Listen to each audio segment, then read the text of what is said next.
Hey guys, Tai over here at Copper State. I'm going to talk to you guys about jig fishing. So starting out, this is what I recommend you guys do. Go get yourself some Yamamoto Hula Grubs. This thing is the original OG from Arizona, started here when the company started.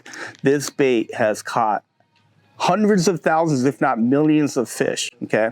The reason why I recommend for you guys starting out is that, it's very affordable. You actually get a lot of baits. I think it's about $7 per pack, $7.99 per pack. You get quite a few different baits. And then what you also need to go buy is some football heads, okay? Start off with half an ounce. Half an ounce, you can fish shallow with it, you can fish deep. You need 16-pound test fluorocarbon line, and then depending on how thick your hook is, you can either go with a medium heavy or a heavy bait caster. 7-3-1, 8-3-1, whatever your preference is. I just wouldn't go any lower than 7-3-1 on a bait casting reel because you're gonna cast it out there, drag it on the bottom. So here's what I look for. You're going to want to look for points. You want to look for humps. You want to look for anything with a hard bottom. The only time you can throw this in soft bottom is when there's a clay bank. When there's clay banks and you see holes, that means that there's crayfish burrowing in and using that clay bank. Again, you're trying to imitate a crayfish crawling up across the bottom. This way, you actually go out there, you can actually learn where to throw this bait without getting hung up too much, what you can throw it in, what you can't throw it in. Go ahead and make all your mistakes starting out with the hula grub, because if you make a mistake, so what? It doesn't cost you that much. Some of these specialized hand-tied jigs, they can cost up to $6 a piece. Don't want to lose that. Gain the experience. And start off with these guys. It's going to catch you a ton of fish. Doesn't matter what time of year you guys throw it. January through December, they're going to bite this guy. And again, the original OG from Arizona. And again, I'm going to talk about the skirted jigs here a little bit. But again, starting off, this is what I recommend that you guys do. So just go get set up. Pretty simple. Throw it out there, let it sink to the bottom, and just go ahead and crawl and count rocks. Feel the bottom, and a fish is going to come over, pick it up. Right now we're heading into the fall. These fish are going to transition from out deep up to the shallow points and secondary points. And again, this is where I would throw it, but ideally you want a soft bottom, so make sure you guys go check that out. Anywhere a crayfish would live is where you would be throwing this jig, okay? Now, getting into the more specialized jigs, okay? So this is kind of like my three-prong approach. So that's starting off. Level 2 is the skirted jigs. Now these guys are going to be a little bit more expensive. So on a skirted jig, you actually have two options. You actually have a rubber skirt, which gives you a lot of action in cold water, and you got the silicone. Silicone doesn't have as much action, but you get more colors with the silicone skirt. This Buckeye Mop Jig here, cool thing about this is actually it has both. So it gives you the best of both worlds. And the reason why I like to go with a jig, it gives you more options as far as playing around with the profile. So once you pick the skirted jigs up, you can throw a cowboy to beef up your trailer, okay? So you're presenting a pretty big crayfish, these fish. Again, another good option right here is the 4-inch Yama crawl.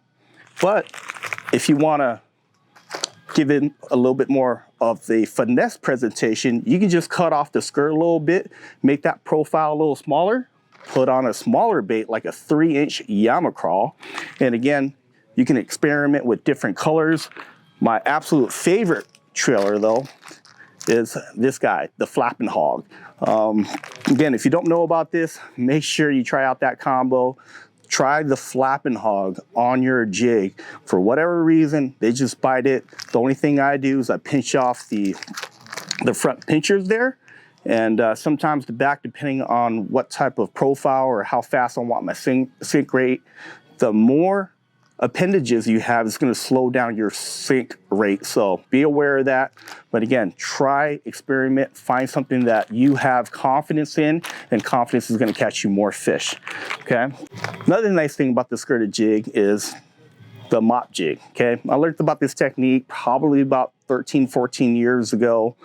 We actually went to Roosevelt. A buddy of mine showed me how effective a mop jig is. It's just a big, bulky profile, big rubber jig. This one right here is actually made from Buckeye. You can flip with this. You can drag it on the bottom. But what we were doing, we were flipping mesquite trees. The trailer that we were using, he was using a different trailer than I was. All I did was put a flapping hog, and we caught a lot of fish with these guys. So the disadvantages to throwing this is, well, if you make a mistake, snag it. It's going to cost you a little bit more money. So recommend you guys starting off with just a 1/2 ounce jig head. Personally, myself, I like to throw one without the weed guard. Okay, when it can get away with it, and sometimes you're gonna have to use that weed guard so you don't get snagged so much. For example, if I head on over to Lake Roosevelt, I'm probably gonna have a weed guard, and going out to Lake Pleasant where there's nothing there, or Lake Mead, I like to throw it without the weed guard. So if you guys have any questions, hey, post down in our YouTube. I'll personally get to the questions myself and help you guys in any way I can to help you catch more fish using jigs this year.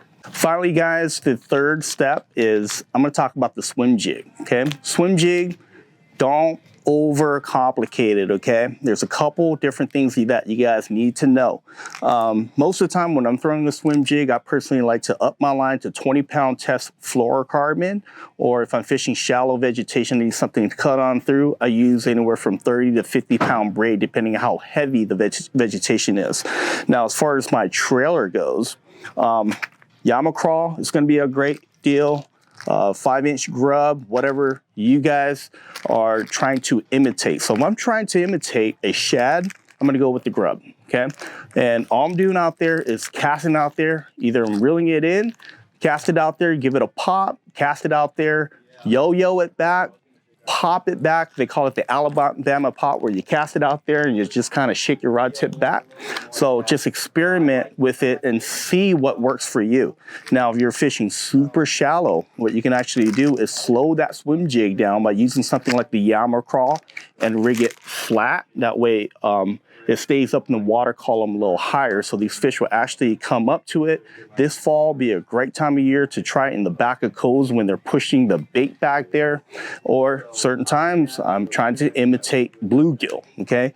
And all I do is change out to some kind of green pumpkin if I'm trying to imitate a bluegill. Same deal, just pick up a green pumpkin trailer, whatever your favorite is. If you're trying to fish it high, rig it flat. If you're trying to get a little bit more depth out of it, rig it straight up and down like 12 to 2 or 12 to 6 o'clock. So again, really neat thing. You can cover a lot of water. You can find fish pretty quick, and make sure you guys have the right setup. Personally, don't go anything slower than the 7.3 to 1. I work with Fitzgerald. Brian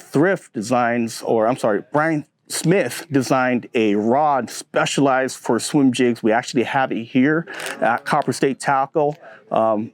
Puts all the guesswork on what type of rod you need. It's specialized just for swim jig fishing. Make sure you guys check it out.